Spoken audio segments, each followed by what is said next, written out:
नमस्कार मित्रों, महाकुंभ 2025 फिर एक बार महाकुंभ आयोजित होने जा रहा है प्रयागराज के संगम त्रिवेणी तट पर। इस बार का महाकुंभ बहुत ही ज्यादा अभूतपूर्व और भव्य होने वाला है, क्योंकि देश विदेश से आकर करोड़ों लोग यहाँ पर शामिल होंगे और आस्था की डुबकी लगाएंगे। यह महाकुंभ कितना ज्यादा भव्य होगा इसका पता इसी बात से चलता है कि पिछली बार से ज्यादा कहीं ज्यादा लोग इसमें शामिल होने वाले हैं। ऐसा माना जा रहा है कि 40 से 45 करोड़ लोग इसमें शामिल होने वाले हैं। इसकी भव्यता का अंदाजा इस बात से भी लगाया जा सकता है कि पूरे प्रयागराज जिले को और उसके आसपास के मेला क्षेत्र को पूरी तरह से दुल्हन की तरह सजा दिया गया है। महाकुंभ मेला क्षेत्र और उसके आसपास बड़े बड़े पार्कों का निर्माण किया गया है, जिसमें बड़ी बड़ी प्रतिमाएं लगाई गई हैं। इस बार महाकुंभ की शुरुआत 13 जनवरी से होने जा रही है, जो अगले महीने 26 फरवरी तक चलेगा। इस बीच में हमें 45 दिनों का वक्त मिलेगा और इन 45 दिनों के महाकुंभ में हमें मनुष्य का एक आस्थापूर्ण संगम देखने को मिलेगा। पौराणिक मान्यताओं के अनुसार इस प्रयागराज क्षेत्र में माँ गंगा, यमुना और सरस्वती का मिलन होता है, इसीलिए इसे संगम त्रिवेणी तट कहा जाता है। हालांकि मान्यता यह है कि सरस्वती नदी जो ज्यादातर जगहों से अदृश्य हो चुकी है, वे अदृश्य रूप में ही इस संगम में समावेश करती है। नदियों के इन्हीं पावन तट पर हर साल माघ मेला, हर 6 महीने में अर्धकुंभ और हर 12 साल में एक महाकुंभ का आयोजन किया जाता है। तो मित्रों, आइए जानते हैं कि किस तरह से आपको महाकुंभ मेला क्षेत्र में पहुंचना है, किस तरह से वहां पर टेंट बुक करना है, किस तरह से वहां पर शाही स्नान करना है और अन्य खाने पीने जैसी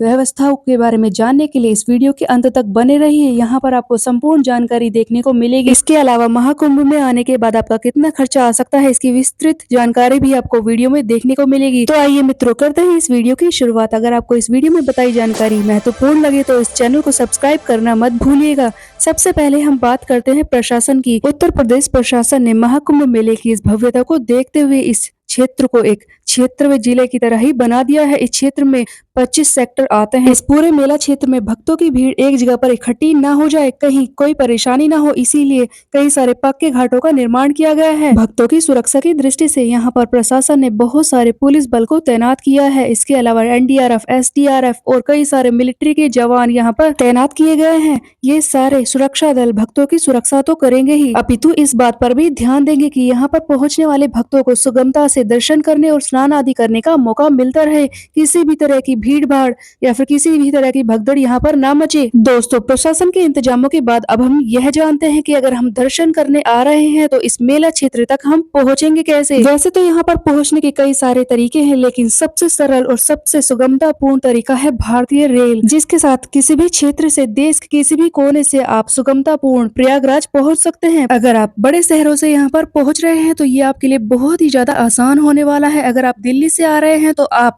राजधानी express, Vande Bharat express, Rajgir express में जो कि रोजाना चलती हैं, उनमें बैठकर यहाँ पर आसानी से पहुँच सकते हैं। अगर आप भारत की आर्थिक राजधानी अर्थात महानगरी मुंबई से आ रहे हैं तो आप यहाँ पर आसानी से पहुँच सकते हैं। वहाँ से Mahanagari SF express, Saket SF express, उसके अलावा काशी एक्सप्रेस में बैठकर आप प्रयागराज पहुंच सकते हैं। अगर आप कलकत्ता से आ रहे हैं तो आप हावड़ा प्रयागराज एक्सप्रेस में बैठकर आ सकते हैं। इसके अलावा आप नई दिल्ली भी पहुंच सकते हैं हावड़ा राजधानी एक्सप्रेस में। अगर आप देश के दक्षिणी क्षेत्र से आ रहे हैं यानी कि चेन्नई से, तो आप संघमित्र एक्सप्रेस में बैठकर नई दिल्ली पहुंच सकते हैं और वहां से प्रयागराज आ सकते हैं। अगर आप इनमें से किसी भी जगह से आ रहे हैं या फिर किसी भी ऐसे क्षेत्र से जहाँ से रेल प्रयागराज पहुँचा सकती है, तो आप महाकुंभ मेला क्षेत्र के पास प्रयागराज के इन सारे स्टेशन पर कहीं भी उतर सकते हैं। जैसे कि पहला स्टेशन है प्रयागराज जंक्शन, दूसरा है रामबाग प्रयागराज जंक्शन, तीसरा है नैनी जंक्शन, चौथा है प्रयागराज जंक्शन, पांचवा है फाफामाऊ जंक्शन,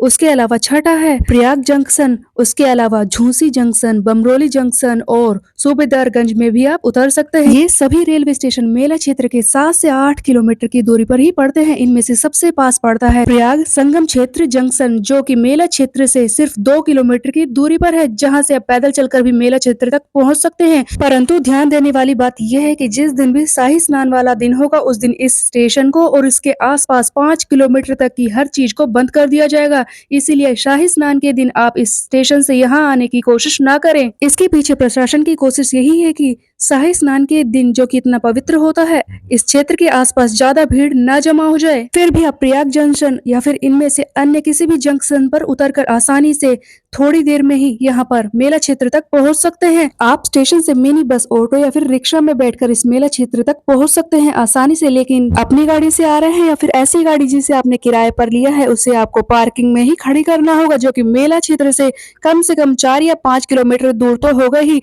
यहाँ से आपको आगे की यात्रा पैदल ही तय करनी होगी या फिर ई रिक्शा की सहायता लेनी पड़ेगी। रिक्शा से आने के बाद भी आपको कम से कम 1 किलोमीटर तो घाट तक चलने की कोशिश करनी पड़ेगी ही। ट्रेन के अलावा अगर आप बस से पहुंचने की कोशिश कर रहे हैं तो आप दिल्ली, वाराणसी और लखनऊ से तो आसानी से यहाँ पर पहुंच सकते हैं, क्योंकि दिल्ली से प्रयागराज के लिए सीधी बस आपको मिल जाएगी। उत्तर प्रदेश के किसी भी क्षेत्र से यहाँ पर आप आसानी से बस से पहुंच सकते हैं। उसके अलावा यहाँ के सबसे पास वाले बस स्टैंड है झूंसी, सरस्वती द्वार, बेली या फिर बेला खच्चर, Nehru park, Saraswati, hitech city और लेप्रोसी। ये यहाँ पर मेला क्षेत्र के आसपास के बस स्टैंड है, जहाँ पर आप किसी भी बस स्टैंड तक पहुंचकर मेला क्षेत्र तक आसानी से पहुंच सकते हैं। इन दोनों रास्तों के अलावा अगर आप थोड़े से ज्यादा पैसे खर्च करके हवाई मार्ग से आ रहे हैं तो आप आसानी से प्रयागराज एयरपोर्ट तक पहुंच सकते हैं, जिसके लिए आप हवाई जहाज में दिल्ली, मुंबई, कलकत्ता किसी भी बड़े शहर से बैठ सकते हैं और आप आसानी से प्रयागराज एयरपोर्ट, बरमौली एयरपोर्ट, उसके अलावा इलाहाबाद टर्मिनल एयरपोर्ट तक पहुंच सकते हैं। इन एयरपोर्ट्स के अलावा आप प्रयागराज के आसपास के शहरों यानी कि लखनऊ के चौधरी चरण सिंह इंटरनेशनल एयरपोर्ट तथा लाल बहादुर शास्त्री इंटरनेशनल एयरपोर्ट वाराणसी, उसके अलावा महर्षि वाल्मीकि इंटरनेशनल एयरपोर्ट अयोध्या तथा महायोगी गोरखनाथ एयरपोर्ट गोरखपुर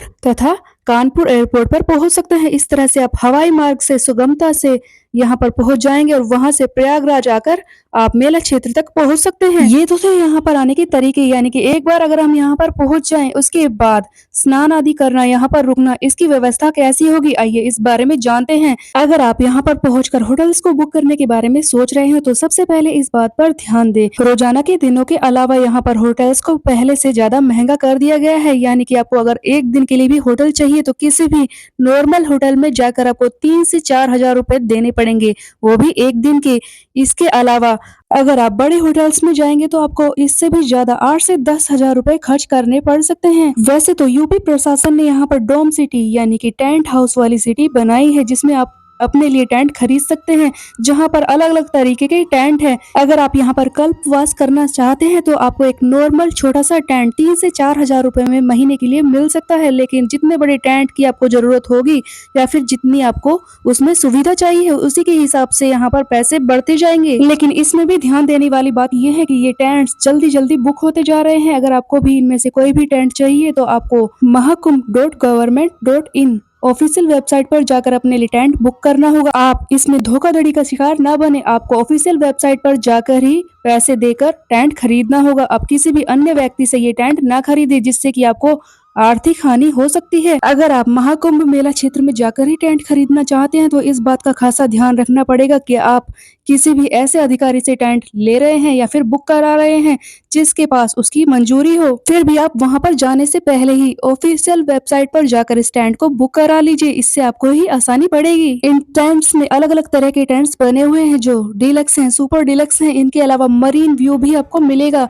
इस हाईटेक सिटी में आपको अलग अलग तरह की चीजें देखने को मिलेगी, जहां पर आप कैमल राइड कर सकते हैं। इसके अलावा नाव में बैठकर त्रिवेणी संगम तट पर पहुंच सकते हैं तथा साधारण अन्य मेलों में जो भी चीजें होती हैं वो तो यहाँ पर आपको देखने को मिलेगी ही। इसके अलावा अलग अलग तरीके के टेंट यहाँ पर बनाए गए हैं, जिनमें कई सारे बड़े बड़े साधुओं और संतों के पंडाल हैं, जहाँ पर आप बैठकर प्रवचन सुन सकते हैं और इन्हीं से आप आज्ञा पाकर वहां पर रह भी सकते हैं। अलग अलग तरह की धर्मशालाएं यहाँ पर बनी हुई हैं, जो आपको वहीं पर जाकर बुक करनी होगी। अब वहां पर पहुंचकर रहने के बाद बात करते हैं शाही स्नान की, कि आपको शाही स्नान किस तरह से करना है और क्या है इसके नियम। मित्रों, महाकुंभ को बहुत ही ज्यादा पवित्र माना जाता है, क्योंकि आप जब इसमें शाही स्नान करते हैं तो आप जीवन मरण के इस बंधन से छूट जाते हैं। ऐसा माना जाता है कि महाकुंभ में स्नान करने से उच्च लोगों के द्वार आपके लिए खुल जाते हैं। आपको शाही स्नान करते वक्त यह ध्यान देना होगा कि मुहूर्त शुभ है या नहीं। इसके अलावा जब आप स्नान कर रहे हैं तो कम से कम आपको 5 बार इसमें डुबकी लगानी होगी। उसके अलावा आप किसी भी तरह की अशुद्धियों को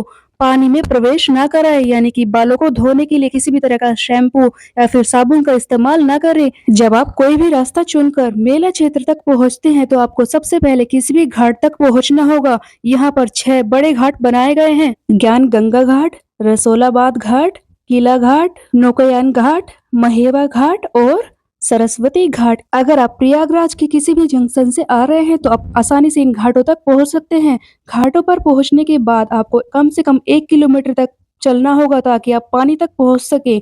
यहाँ पर बहुत ही पक्के घाट बनाए गए हैं जहाँ पर प्रशासन के द्वारा बड़ी-बड़ी लोहे की जंजीरें लगाई गई हैं। आपको इन रेलिंग्स के अंदर रहकर ही स्नान करना होगा। फिर भी आप पानी के और अंदर तक जाना चाहते हैं तो आप वहीं पर पास ही खड़ी किसी भी नौका का इस्तेमाल कर सकते हैं। नाव वाले आपसे 150 से 200 रुपए लेंगे आपको संगम त्रिवेणी तट तक पहुंचाने के लिए। आप वहां पर पहुंचकर आसानी से इस तट का नजारा देख सकते हैं। घाटों का नजारा बहुत ही ज्यादा अभूतपूर्व है। साइबेरियन पक्षी जो कि घाटों के आसपास आपको देखने को मिल जाएंगे। सचमुच अगर आप इस जगह पर आस्था की डुबकी लगाना चाहते हैं तो आपका हृदय बहुत ही ज्यादा भावपूर्ण तरीके से भर जाएगा और आपकी आंखों से सचमुच अश्रु बहने लगेंगे। मित्रों, आप मेला क्षेत्र तक पहुंच चुके हैं और आपने स्नान आदि कर लिया है और आप आसपास की जगहों पर घूमना चाहते हैं तो यहाँ पर आसपास में घूमने के लिए भी आपको बहुत ही अच्छी जगह देखने को मिल जाएंगी। अगर आप प्रयागराज रेलवे स्टेशन से आए हैं तो आपको घाट के पास ही एक किला देखने को मिल जाएगा। इस किले के अंदर एक प्राचीन अक्षय भट्ट है